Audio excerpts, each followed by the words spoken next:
Bulletin की शुरुआत करेंगे बड़ी खबर के साथ। बड़ी और अहम जानकारी आपको बता दें, इस वक्त की बड़ी खबर, आज लखनऊ विधानसभा में लगेगी अदालत। ये बड़ी और अहम जानकारी आपको बता रहे, जो अदालत के कटघरे में होंगे पुलिसकर्मी। हनन सदन की अवमानना के मामले में ये अदालत लगेगी। तो वहीं आपको बता दें कि सदन की अवमानना के मामले में सुनवाई होगी और मामले में 6 पुलिसकर्मी कटघरे में खड़े होंगे। तो 2004 के एक मामले में ये सुनवाई होनी है। आपको बता दें कि विधानसभा सदन में कटघरा लगाया गया है। लखनऊ से इस वक्त की बड़ी और अहम जानकारी, आज लखनऊ विधानसभा में अदालत लगेगी। तो अदालत के कटघरे में पुलिसकर्मी होंगे। आपको बता दें कि हनन सदन की अवमानना के मामले में सुनवाई होनी है। तो लखनऊ से ये बड़ी और अहम जानकारी, 6 पुलिसकर्मी कटघरे में खड़े होंगे।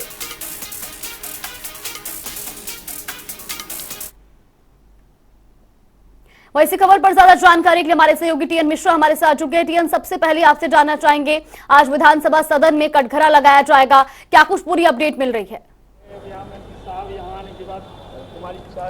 जी जागृति, ये 2004 का मामला है, जिसके लिए जो है उस समय सतीश महाना जी ने कानपुर में धरना प्रदर्शन किया था और उसके बाद एक विधायक थे जिनको पुलिस ने उन पर हमला करके और न तोड़ा तो उनके हड्डी टूट गई थी और वो करीब 3 महीने अस्पताल में भर्ती रहे थे। सतीश महाना जी के नेतृत्व में प्रदर्शन हुआ था। ये मामला 2004 से अभी तक चलता रहा, लेकिन इस पर जो है पुलिसकर्मियों के खिलाफ कार्रवाई नहीं हो पाई। जब कार्रवाई नहीं हो पाई तो इस बार उन्होंने इसको गंभीरता से लेते हुए और विधानसभा में कटघरा लगा कर किया कि आज इसको जो है हम कार्रवाई सदन में सुनवाई करके और इस पर जो कार्रवाई की जाएगी। ये अरसे बाद ऐसा मामला हो रहा है कि जब सदन में इस तरह की कार्रवाई पुलिस को कर्मियों के खिलाफ कटघरा की जाएगी, और अभी तक कई सालों से ऐसी परंपरा नहीं थी, लेकिन सतीश महाना जी ने जो है इस बार बहुत गंभीरता से लेते हुए ऐसे मामलों में कड़ा रुख अख्तियार किया है। जी जी बिल्कुल टीएन, जिस तरह से 6 पुलिसकर्मियों पर यह सुनवाई होनी है और ऐसे में क्या क्या आरोप इन पर लगे हैं, और साथ ही ये जानना चाहेंगे कि कौन कौन इस दौरान वहां पर मौजूद रहेगा।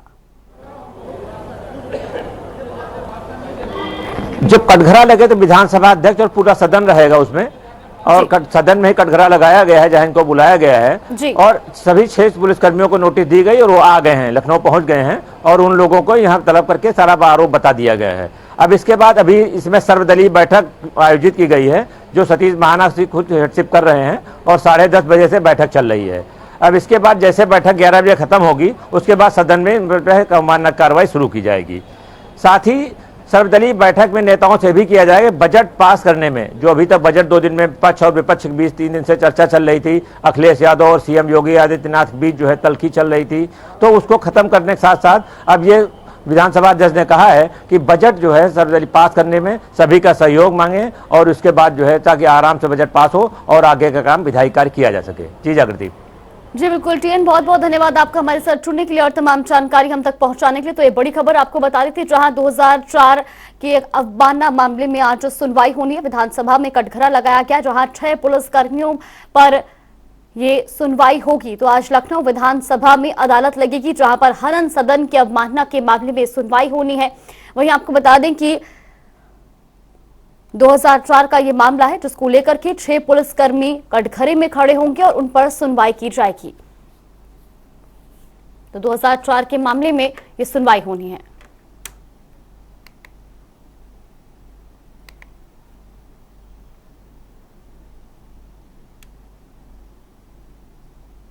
वही मथुरा से बड़ी खबर का रुख करेंगे, जो आपको बता दें कि राज्यपाल आनंदीबेन पटेल मथुरा पहुंची है। वेटरनरी तो वही विश्वविद्यालय पहुंची राज्यपाल। जिलाधिकारी पुलकित खरे ने की अगवानी, ये बड़ी और अहम जानकारी आपको बता रहे हैं। जिलाधिकारी पुलकित खरे ने अगवानी की है। कॉलेज में दीक्षांत समारोह कार्यक्रम आयोजित किया गया है, और साथ ही आपको जानकारी दे दें कि राज्यपाल कार्यक्रम की अध्यक्षता करेंगी। ये बड़ी और अहम जानकारी, छात्र छात्राओं को वितरित करेंगे डिग्री। तो राज्यपाल आनंदीबेन पटेल मथुरा पहुंची हैं, ये बड़ी और अहम जानकारी। वेटरनरी विश्वविद्यालय पहुंची राज्यपाल, जिलाधिकारी पुलकित खरे ने की अगवानी। तो कॉलेज में दीक्षांत समारोह कार्यक्रम में वो अध्यक्षता करेंगी। ये बड़ी और अहम जानकारी आपको बता रहे हैं, जहां पर छात्र छात्राओं को डिग्री वितरित करेंगी राज्यपाल आनंदीबेन पटेल।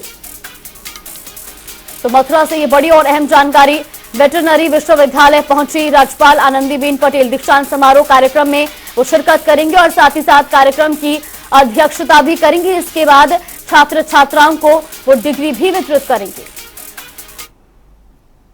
और रुक करेंगे अगली बड़ी खबर का। बड़ी और अहम जानकारी आपको बता दें इस वक्त की ये बड़ी खबर। तो मथुरा दौरे पर डिप्टी सीएम बृजेश पाठक। बड़ी और अहम जानकारी, दोपहर 12:30 बजे पहुंचेंगे। दीप सेवा न्यास वन आश्रम के कार्यक्रम में होंगे शामिल। तो साथ ही आपको बता दें कि हवन यज्ञ में भी डिप्टी सीएम शामिल होंगे।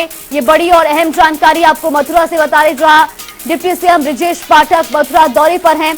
तो दोपहर 12:30 बजे वो दीप सेवा न्यास पहुंचेंगे। साथ ही वन आश्रम के कार्यक्रम में भी डिप्टी सीएम शामिल होंगे। उसके अलावा हवन यज्ञ में भी शामिल होंगे डिप्टी सीएम बृजेश पाठक। तो मथुरा दौरे पर हैं डिप्टी सीएम। इस वक्त ये बड़ी और अहम जानकारी।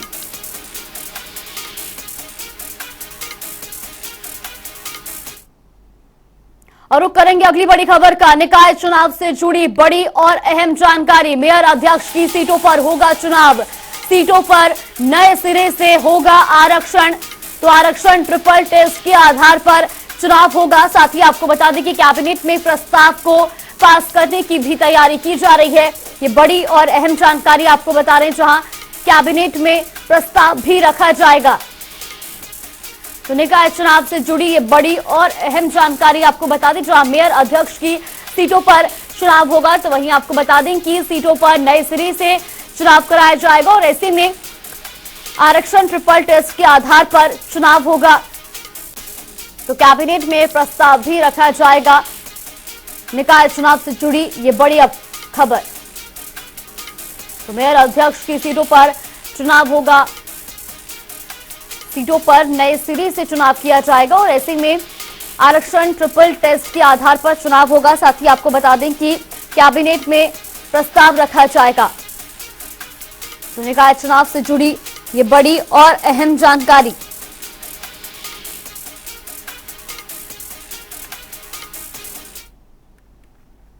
तो निकाय चुनाव से जुड़ी ये बड़ी और अहम जानकारी आपको बता रहे थे, जहां अब नए सिरे से चुनाव किया जाएगा। फिलहाल यहाँ पर रुक करेंगे खबरों का। उमेश पाल हत्याकांड मामले में बता दें, विधायक आरोपी शूटर अरमान ने सासाराम बिहार कोर्ट में आत्मसमर्पण कर दिया है।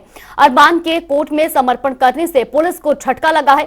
पुलिस और एसटीएफ की 10 से अधिक टीमें शूटरों की तलाश कर रही थी, जिसके बाद सूत्रों के अनुसार पुलिस को चकमा देकर अरमान ने बिहार में आत्मसमर्पण किया। वहीं उमेश पाल हत्याकांड का आरोपी अरमान सासाराम बिहार कोर्ट में सरेंडर को लेकर यूपी पुलिस या बिहार पुलिस की तरफ से कोई आधिकारिक पुष्टि अभी नहीं हुई है। तो प्रयागराज से खबर आपको बता रहे, जहां पर आरोपी शूटर ने आत्मसमर्पण किया है।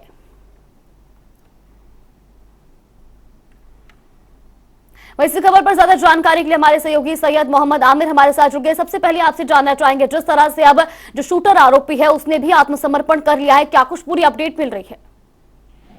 जी बता दें जागृति, चर्चा है कि अरमान ने सासाराम की कोर्ट में सरेंडर किया है और पुलिस को चकमा देते हुए ये सरेंडर किया, जहां लगातार एसटीएफ और पुलिस की टीम उमेश पाल हत्याकांड में जगह जगह खाक छान रही थी, छापेमारी कर रही थी, मगर पुलिस को ये चकमा देकर सरेंडर करना कहीं ना कहीं अपने आप में बड़ा सवाल है। पुलिस की कार्यशैली पर सवाल खड़े होते, सूत्रों की माने तो उसने सरेंडर कर दिया है, मगर जिसके बाद बिहार और यूपी पुलिस ने अभी तक इसकी पुष्टि नहीं करी है आधिकारिक तौर पर।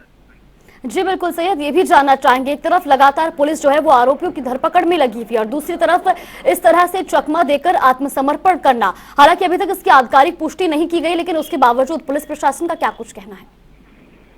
इस पर अभी तक पुलिस की तरफ से कोई बयान नहीं हुआ। संपर्क करने की कोशिश की गई, इस पर पुलिस कोई तरह से जवाब नहीं दे रही। पुलिस कहीं ना कहीं इस पर बात करने को कोई भी तरह से तैयार नहीं है। पुलिस किसी तरह से कोई बयान नहीं दे रही है, लगातार वो कार्रवाई की बात कह रही है। और एक बड़ी खबर ये भी आ रही है कि आज अतीक अहमद के जो नामजद करीबी गुड्डू मुस्लिम के घर पे भी ध्वस्तीकरण की कार्रवाई हो सकती है। साथ ही आपको बता दें कि पुलिस जिस तरह से कार्रवाई कर रही, कल की कार्रवाई पे अब सवाल खड़े होने लगे। जैसे एसएस गन हाउस के मालिक के घर पर ध्वस्तीकरण की कार्रवाई हुई है, मगर सबसे बड़ी बात है आर्म एम्यूनेशन के तहत कार्रवाई की गई। अगर आपने कार्रवाई की तो जब मालिक वहां पे मौजूद था, उसका बेटा मौजूद था, उसकी बेटी मौजूद थी, पूरी फैमिली मौजूद थी, आपने गिरफ्तारी क्यों नहीं करी?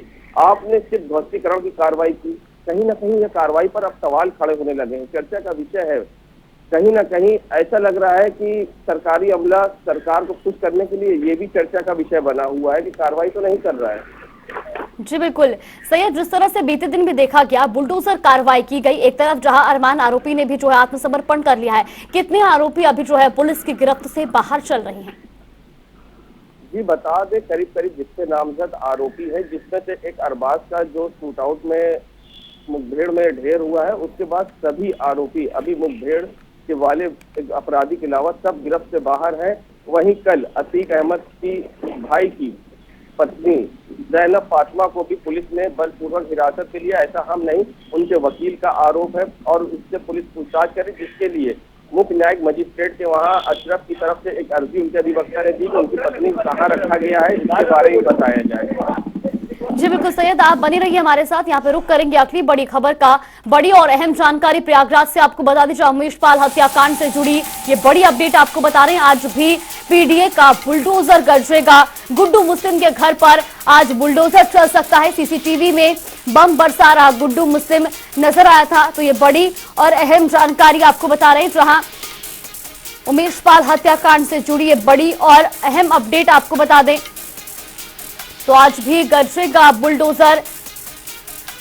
प्रयागराज से ये बड़ी और अहम जानकारी, गुड्डू मुस्लिम के घर पर चलेगा बुलडोजर। वही लगातार हमारे सहयोगी सैयद मोहम्मद आमिर हमारे साथ जुड़े हुए हैं। सैयद, सबसे पहले आपसे जानना चाहेंगे, आज गुड्डू मुस्लिम के घर पर बुलडोजर कार्रवाई हो सकती है, इसको लेकर क्या कुछ पूरी जानकारी मिल रही है? जी अभी हमने पुलिस से संपर्क करने की कोशिश करा तो फोन बिजी आ रहा था, मगर आज पूरी उम्मीद है कि गुड्डू मुस्लिम के घर पर राजरूपपुर स्थित उनके घर पर कार्रवाई होनी है।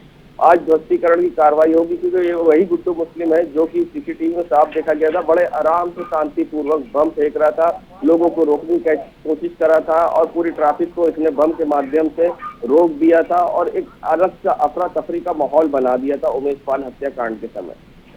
जी बिल्कुल सैयद, जिस तरह से लगातार बुलडोजर कार्रवाई जो है अमल में लाई जा रही है, क्या इस बुलडोजर कार्रवाई से आरोपियों को पकड़ने में मदद मिलेगी? वाकई इसमें क्या आरोपियों को धरपकड़ करने में मदद मिल पाएगी? देखिए, बुलडोजर कार्रवाई और बुलडोजर नीति पर लोग बड़ा खुश थे और लोगों में कहीं ना कहीं ये भी था कि हाँ बुलडोजर चल रहा है बाबा का, अब अपराधियों में खौफ होगा, अपराधी अब लगाम लगेगी। मगर उमेश पाल हत्याकांड ने बुलडोजर नीति और बुलडोजर की कार्रवाई पर भी सवाल खड़े कर दिए। जहां लगातार सरकार जब से बनी थी, माफियाओं पर, अपराधियों पर लगातार बुलडोजर चल रहा था और बाबा का बुलडोजर लगातार कार्रवाई कर रहा था। यहाँ तक कि बुलडोजर को लेकर एक गाना भी बना दिया गया और हमारे कैबिनेट मंत्री नंद गोपाल गुप्ता नंदी उस गाने को हमेशा गुनगुनाते नजर आते थे, सूख गए बिलिया में सांप बिच्छू गोजर, चलेला जब चाप के बाबा का बुलडोजर। मगर बुलडोजर की नीति पर अब कार्रवाई जो हो रही है, इस पर भी सवाल खड़े होते। इतनी बड़ी उमेश पाल हत्याकांड, दिन दहाड़े इस तरह से गोलियों बरसा कर, छलनी कर मौत के घाट उतार देना, बुलडोजर की भी कार्रवाई पर कहीं ना कहीं सवाल खड़े होते हैं कि अपराधियों में बुलडोजर का भी खौफ नहीं है। जी बिल्कुल, और जिस तरह से आपने बताया कि आज गुड्डू मुस्लिम के घर पे जो है बुलडोजर कार्रवाई हो सकती है, किस वक्त इस कार्रवाई को अमल में लाया जा सकता है? क्या परिजनों से पूछताछ नहीं की जा रही? आखिर कहां जो है ये आरोपी छुपे हुए हैं? सबसे बड़ा सवाल जो आपने कहा, बहुत सही सवाल आपने किया कि परिजनों से और अन्य लोगों से क्यों नहीं करी जा रही पूछताछ। हिरासत में बहुत सारे लोगों को लिया गया है, मगर उनको कहाँ रखा गया है, इससे किस तरह की जानकारी, इस पर पुलिस साझा करने को अभी तक तैयार नहीं है। और सबसे बड़ा सवाल मैं फिर कहूंगा कि जब आपने आर्म्स सप्लाई किया था तो आपको अरेस्ट क्यों नहीं किया गया, सफदर को अरेस्ट क्यों नहीं किया गया? कहीं ना कहीं अपने आप एक बहुत बड़ा सवाल है कि क्यों पुलिस गोलमोल जवाब दे रही है, क्यों कोई चीज स्पष्ट नहीं कर रही, मीडिया से क्यों छुपाई जा रही है सारी चीजें। जी बिल्कुल, जिस तरह से अब जो है बुलडोजर कार्रवाई लगातार अमल में लाई जा रही है, शाइस्ता परवीन ने भी बीते दिनों जो है खत लिखा था, हाईकोर्ट के चीफ जस्टिस को खत लिखा गया था, इसके अलावा सीएम योगी आदित्यनाथ को खत लिखा गया था, उस पर क्या अभी तक कोई प्रतिक्रिया सामने आई है? जी हाँ, बता दें, शाइस्ता परवीन ने अपने दोनों बेटों को कहाँ रखा गया है उसको लेकर पत्र लिखा था, अर्जी दी थी सीजीएम कोर्ट में मुख्य न्यायिक मजिस्ट्रेट के यहाँ, जहाँ पर कल धूमनगंज पुलिस ने रिपोर्ट लगाई जिसमें कहा कि हमारी ना जीडी में एंट्री है उनके दोनों बेटों की, अनब और एजब की, और साथ ही उन्होंने कहा कि हमारे वहाँ इस जीडी में कोई एंट्री नहीं, कोई इस तरह का हमारे वहाँ नहीं है और हिरासत में नहीं लिया गया है। और एसओ जो है धूमनगंज थाना इंचार्ज, वो विवेचना के लिए बाहर गए हुए हैं। मगर कोर्ट धूमनगंज पुलिस के इस फैसले रिपोर्ट से संतुष्ट नहीं है। दोबारा कोर्ट ने आज्ञा मांगी है जहां शाइस्ता परवीन ने मुख्यमंत्री योगी आदित्यनाथ को पत्र लिखा है कि चीफ जस्टिस ऑफ हाईकोर्ट को लिखा है, मगर उधर से भी कोई स्पष्ट कोई प्रतिक्रिया अभी तक नहीं आई है। जी बिल्कुल सैयद, बहुत बहुत धन्यवाद आपका हमारे साथ जुड़ने के लिए और तमाम जानकारी हम तक पहुंचाने के लिए। आप रुक करेंगे अगली बड़ी खबर का। देहरादून से बड़ी और अहम जानकारी आपको बता दी, जहां देहरादून में बसंतोत्सव का आयोजन किया जाएगा। राजभवन में बसंतोत्सव का आयोजन होगा, तो 3 से 5 मार्च तक ये आयोजन चलेगा। साथ ही आपको बता दें कि बसंतोत्सव में शामिल होंगे सीएम पुष्कर सिंह धामी।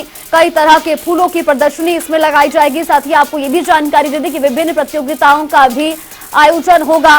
तो ये बड़ी और अहम जानकारी आपको बता दें, जहां राजभवन में बसंतोत्सव 2023 का आगाज होगा। 3 से 5 मार्च तक बसंतोत्सव पर कार्यक्रम आयोजित किया जाएगा, जहां सीएम पुष्कर सिंह धामी भी शामिल होंगे। साथ ही आपको बता दें कि कई तरह के फूलों की प्रदर्शनी लगाई जाएगी और इसके अलावा विभिन्न प्रतियोगिताओं का भी आयोजन होगा। तो ये बड़ी और अहम जानकारी, देहरादून में बसंतोत्सव आयोजित किया जाएगा। बसंतोत्सव में शामिल होंगे सीएम पुष्कर सिंह धामी। 3 से 5 मार्च तक बसंतोत्सव का आयोजन होगा और इसे लेकर सभी तैयारियां पूरी कर ली गई हैं। कई तरह के फूलों की प्रदर्शनी यहां पर लगाई जाएगी। इसी खबर पर ज्यादा जानकारी के लिए हमारे सहयोगी अजीत कांपूच हमारे साथ जुड़े। अजीत, जिस तरह से अब देहरादून में जो है बसंतोत्सव को लेकर 3 से 5 मार्च तक आयोजन किया जाएगा, क्या पूरी अपडेट मिल रही है?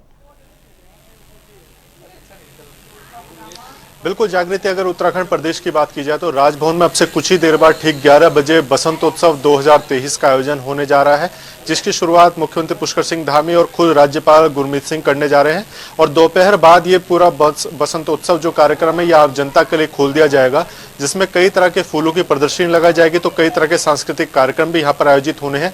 इसमें प्रदेश भर के जो फूलों के काश्तकार हैं वो पहुंचेंगे और तमाम तरह के जो उनके उत्पादन है उनको प्रदर्शित करने का काम करेंगे। सरकार की पूरी कोशिश है और खासतौर पर उद्यान विभाग की पूरी कोशिश है कि कैसे करके फूलों के जो काश्तकार हैं उनको आगे बढ़ाया जाए और उत्तराखंड प्रदेश में जो तमाम तरह के फूलों की वैरायटीज निकलकर सामने आती है उनको कैसे प्रदर्शनी के माध्यम से आम जनता के बीच लाया जाए। और जैसे आम जनता फूलों को देखती है या जो और अन्य उत्पादन करता है और जो इनको खरीदना चाहते हैं वो सभी लोग इन 3 दिवसीय फूलों की प्रदर्शनी में मौजूद रहेंगे। और बसंतोत्सव का जो आयोजन है वो राजभवन में हो रहा है, तो आम जनता को एक उत्सुकता भी रहती है कि राजभवन भीतर से कैसा होगा, क्योंकि आम दिनों में यहाँ पर किसी को भी आने की परमिशन नहीं होती है। लेकिन अब 11 बजे जब बसंतोत्सव 2023 का यहाँ पर शुभारंभ होगा और दोपहर लगभग 2 बजे के बाद ये विधिवत आम जनता के लिए खोल दिया जाएगा, तो 3 दिनों तक कोई भी सीधे प्रवेश कर सकता है राजभवन में। बसंतोत्सव 2023 का तो दीदार होगा ही, इसके अलावा राजभवन में भी तमाम तरह की प्रदर्शनी यहाँ पर आयोजित की जाएगी।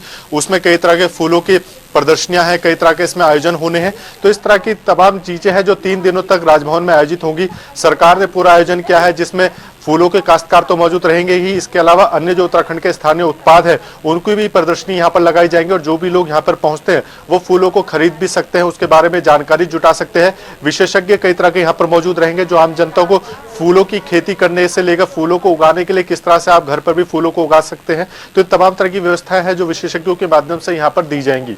जी बिल्कुल अजीत, ये भी जानना चाहेंगे किस तरह की तैयारियां वहां पर देखने को मिली और साथ ही साथ इस बसंतोत्सव का क्या समय रहेगा, किस वक्त से कार्यक्रम शुरू किया जाएगा, किस वक्त तक यहां पर जो है लोग पहुंच सकते हैं? बिल्कुल जागृति, अगर राजभवन की बात की जाए तो अब से कुछ ही मिनटों बाद सीधे तौर पर कहें 11 बजे से मुख्यमंत्री पुष्कर सिंह धामी और राज्यपाल गुरमीत सिंह बसंतोत्सव 2023 का शुभारंभ करने जा रहे हैं और लगभग 2 बजे के बाद ये आम जनता के लिए खोल दिया जाएगा। अभी का जो 3 घंटे का समय होगा ये विशेष लोगों के लिए ही रखा गया है, क्योंकि मुख्यमंत्री रहेंगे, राज्यपाल रहेंगे, तमाम शासन प्रशासन के अधिकारी रहेंगे, वो तमाम निरीक्षण करने का काम करेंगे कि किस तरह की यहाँ पर फूलों की प्रदर्शनी लगाई जाएगी और क्या क्या चीजें यहाँ पर जोड़ी गई हैं। इसके अलावा उद्यान विभाग ने कई तरह के नए इवेंट इसमें जोड़े हैं इस बार, उनकी क्या स्थिति रहेगी। तो तमाम जो क्रियाकलाप है वो 2 से 3 घंटे का रहेगा, जिसमें राज्यपाल, मुख्यमंत्री और विशेष अधिकारी लोग यहाँ पर मौजूद रहेंगे और उसके दोपहर 2 बजे के बाद ये आम पब्लिक के लिए खोल दिया जाएगा, जिसमें कोई भी आम जनता आकर सीधे तौर पर प्रदर्शनी में शामिल हो सकती है, सीधे तौर पर यहाँ पर फूलों की खेती के बारे में जानकारी ले सकती है। अगर उनको खरीदारी करनी है फूलों की तो वो फूलों की खरीदारी यहाँ पर कर सकते हैं। और 3 दिनों का एक कार्यक्रम होगा, आज से शुरू होगा और परसों यानी कि 3, 4, 5 तारीख तक ये आयोजन होगा और देर शाम को यहाँ पर सांस्कृतिक कार्यक्रमों का भी आयोजन रखा गया है, जिसमें उत्तराखंड प्रदेश के लोक कलाकार शामिल होंगे। जी बिल्कुल अजीत, जिस तरह से बताया जा रहा है कि कई प्रतियोगिताओं का भी यहाँ पर आयोजन होना है, किस तरह की प्रतियोगिताएं यहाँ पर जो आयोजित की जा रही है?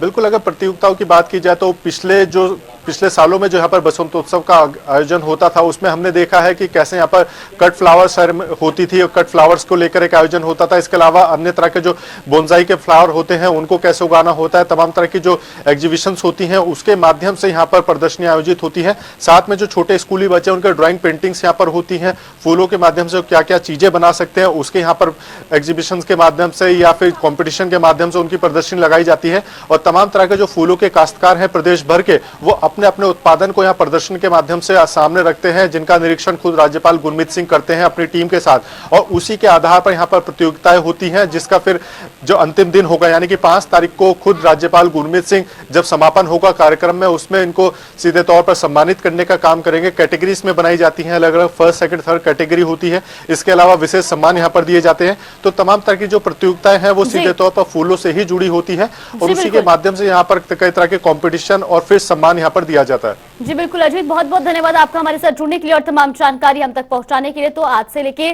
5 तारीख तक उत्तराखंड में बसंतोत्सव का आगाज होने जा रहा है, जहां पर कई प्रतियोगिताओं का आयोजन भी किया जाएगा। फिलहाल बुलेटिन में बस इतना ही। आप बने रहिए हमारे साथ। नमस्कार।